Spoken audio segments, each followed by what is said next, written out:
Oui, bonjour, je m'appelle Yarol Poupeau, je suis musicien. Et je suis parisien et je suis même voisin du Phonomuséum et de la Phonogalerie. Mais je suis venu devant cette caméra pour soutenir l'association Phonoplanète, que je suis depuis le commencement. Nous étions même au démarrage de ce musée, nous avions même aidé les gens de l'association à lever des fonds un peu pour lancer ce musée, qu'on trouvait une idée passionnante. Et en tant que musicien, fan de musique et grand admirateur de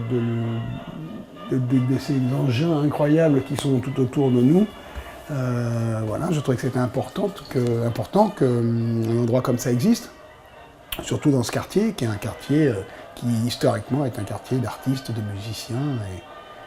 Donc voilà, donc je trouvais que c'était vraiment quelque chose de très important, très intéressant.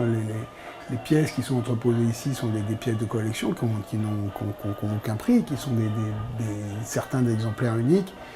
Et c'est vraiment génial qu'ils soient mis à la disposition des yeux du public, des Parisiens et évidemment aussi des gens de passage dans le quartier.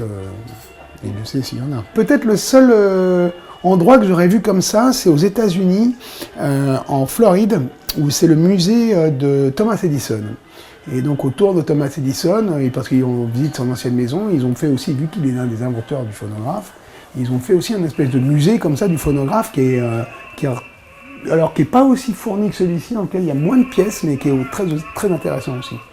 Donc voilà, et qui n'a absolument aucun problème pour survivre et qui a plein de visiteurs chaque année. En plus, c'est un lieu artistique, un lieu de concert, un lieu de musique, quoi. Donc tous les lieux de musique, pour moi, sont trop rares déjà en Paris, et il faut vraiment se battre pour qu'ils survivent. Surtout en plus à l'ère du numérique et de la musique en ligne et du virtuel numérique, on oublie que la musique a aussi eu une existence physique, et ces machines en plus sont toutes, là on a des cylindres, des espèces de trucs automatiques de boîte à musique, des tourne-disques, des machines à cassette. Enfin, c'est vraiment toute une histoire qui est aussi importante. Enfin, le musée Louis Lumière à Lyon est un endroit magnifique aussi. Enfin, je veux dire, c'est un patrimoine universel qui est très important. En plus, on touche même pas que à un truc français ou parisien. C'est vraiment des pièces qui viennent du monde entier. Je pense qu'il faudrait même peut-être contacter le plus de gens possible. C'est dommage qu'encore une fois, à cause de trucs immobiliers, le nombre de salles de concert qu'on peut fermer, de studios d'enregistrement pour devenir des parkings, des grands magasins, des supermarchés, des trucs comme ça.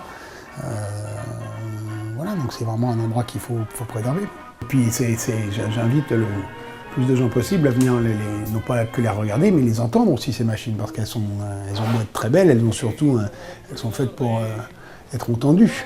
Et ce qui est génial, c'est qu'elles sont toutes en état de marche, et elles sont toutes fonctionnent, et donc on peut écouter la musique, c'est incroyable ce qu'on...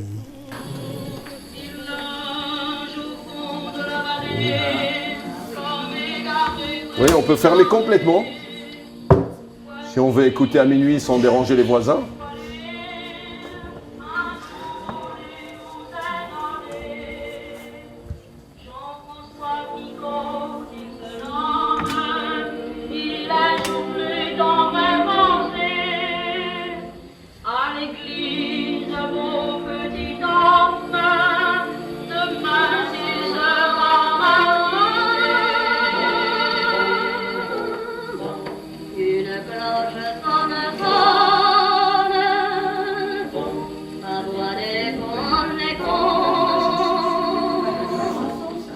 Ouais.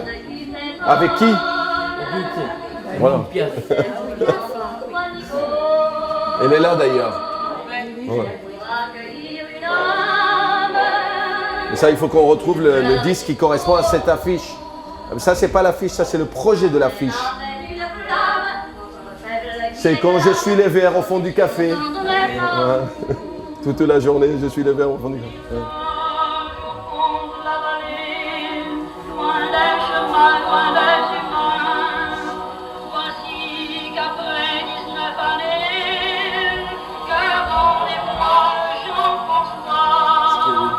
Et après, on est passé à l'électrification. Et l'électrification, ça veut dire vraiment, c'est l'appareil qui est à côté, ou vraiment le haut-parleur électrifié, c'est-à-dire avec son amplificateur. Tout ça, c'est la technologie issue de tout le développement de la radio. L'arrivée de la radio, pareil, c'était un chamboulement énorme. C'est un peu comme aujourd'hui avec Internet, qu'est-ce qu'on diffuse, qu'est-ce qu'on donne, les gens ils écoutent, ils n'achètent pas, etc. Tout ça, plein de polémiques. Même à tel point, certains disent il faut interdire la diffusion de la musique sur les radios. Les radios devraient être juste pour l'information, pas pour la musique. Alors à l'époque, justement, la firme Pathé, qui étaient producteurs de postes de radio, producteurs de disques, producteurs de machines parlantes, ils ont dit non, on va diffuser pour faire connaître les artistes. Et voilà. Et on fait l'heure musicale, c'était une heure par jour, pas plus. Et j'ai des anecdotes des gens qui ont visité. Il m'a dit, moi je me souviens, on notait, on avait le calepin pour vraiment noter parce qu'on n'avait pas le temps. Et il passait un disque, comme là on a écouté. Il ne le passait pas en entier, 1 minute. Voilà, il réduisait. Et à la fin, il disait, voilà, nous venons entendre disque de Marc Columbia, les Trois Cloches, Edith Piaf et les Compagnons de la chanson.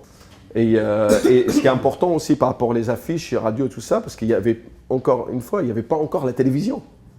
Parce que ça veut dire, Paulin, il ressemble à ça, mais les gens qui n'ont pas venus à Paris, qui ne l'ont pas vu, ou Mayol, ou etc., tout ça, ils ne peuvent pas. Et ça, c'est là où l'importance de l'affiche, il y avait très peu de photos. Les photos, c'est arrivé, il y avait, mais pas aussi importante que l'affichage.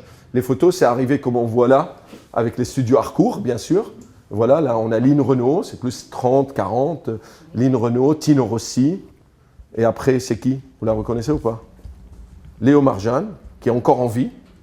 Voilà, 104 ans, je crois, ou 103 ans. Voilà. Et Suzy Delair.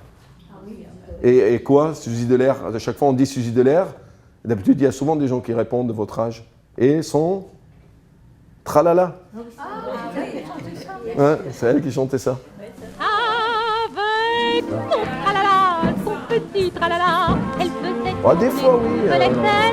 Moi, je me souviens quand j'ai commencé vraiment à enregistrer. Et chacun rêvait dans ses bras.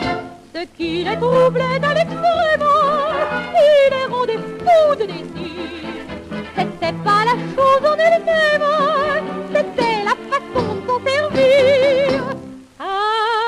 Avec son tralala, son petit tralala, elle n'avait pas besoin de castagnettes, car son petit tralala était si tralala que nulle part il y en avait un comme ça.